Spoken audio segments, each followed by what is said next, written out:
Hi అండి, అందరూ బాగున్నారా? ఈరోజు బెల్లం చారు ఎలా చేయాలో నేర్చుకున్నాం. ఫస్ట్ ముందుగా చింతపండు పులుసులో బెల్లం వేసుకుందాం, తగినంత వేసుకుందాం. తర్వాత తగినంత ఉప్పు వేసుకుందాం. నెక్స్ట్ ఇందులో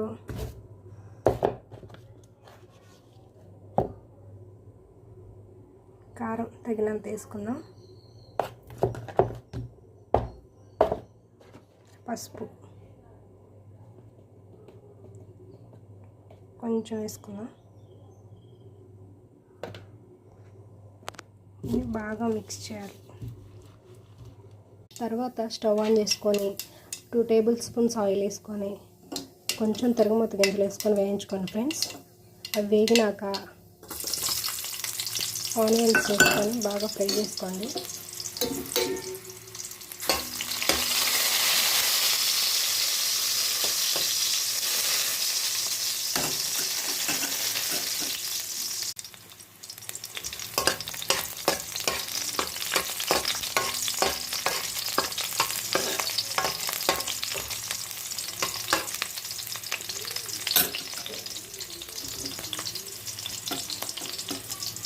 కరివేపాకు కూడా వేసుకోండి ఫ్రెండ్స్.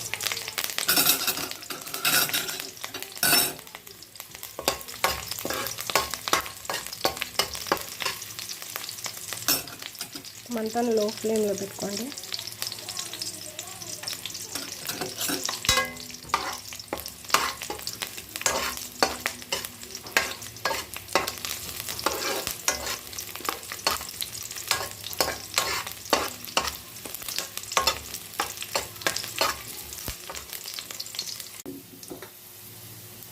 బెల్లం చారు కూడా చేసుకుంటాం.